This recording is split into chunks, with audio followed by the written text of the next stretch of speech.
Hello, हा काळे साहेब नमस्कार. नमस्ते. प्रभाकर भैया देशमुख बोलतो साहेब, महाराष्ट्र राज्याध्यक्ष बोला, जनहित बोला. शेतकरी संघ.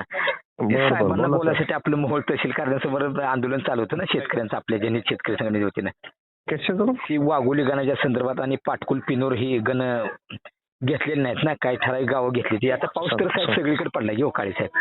कुठलं एक मिनिट. आपल्या मोहोळ तालुक्यातलं आपल्या मला सांगा. मोहोळ तालुक्यातलं वाघोली गण, वाघोली मंडळ आणि शेटपळ आणि न्यूज पाठवली तुम्हाला मंत्रालयाची. न्यूजला जाऊन सकाळ. मला गणाची नाव सांगा एक मिनिट.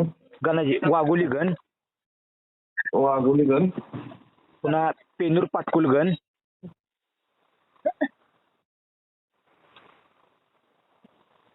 आणि शेटपळ गण. पेनूर वाघोली गण, पेनूर पाटकुल गण, पेनूर पाटको एक आहे का वेगळं आहे? पेनूर पाटकुल म्हणजे टाकळी गण म्हणा, टाकळी. पेनूर पाटकुल येते त्यात. टाकळी मंडळ, ठीक. हा टाकळी मंडळ वाघोली काळेसाहेब, आणि शेटपळ ते पण भागात पाऊस खूप पडलेला आहे. हा म्हणजे विशेष संपत्ती तालुक्यात पुण्याचं काम होईल भाऊंच्या हस्ते, आपल्या गोरे साहेबांच्या हस्ते. कष्टकरी शेतकऱ्यांना न्याय मिळेल भाऊ, शेतकऱ्यांची काय. मोहोळ आणि पंढरपूर. हा मोहोळ तालुका, पंढरपूरच्या जवळ मोहोळ तालुका. मोहोळ तालुक्यात येते. कुठल्या तालुक्यात येतात हे मंडळ? आपल्या मोहोळ तालुक्यात येते. मोहोळ तालुक्यात मंडळ येते.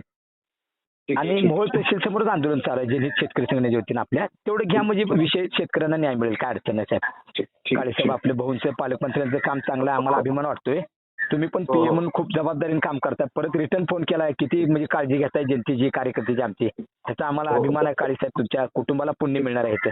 मग काय झालं, त्या तुमच्या गावची आली होती ना लोक, पळशी देवळी, ती मंगेश पवार बोलायला म्हणली होती. मग त्यामुळे तुम्हाला पण फोन केला होता मी. पण भेटू आपण ना, तेवढं काय करू ना, करून घ्या, समावेश करा. तहसीलदार साहेबांना बोला, होऊन जाईल मग. आम्ही आहे तहसील कार्यालयासमोर बसलोय काळे साहेब. चालू आंदोलन, शेतकरी बसलोय, दखल घेतली म्हणजे आम्ही उठतो, मग काय अडचण नाही. चालेल ठीक आहे. आभारी आहे.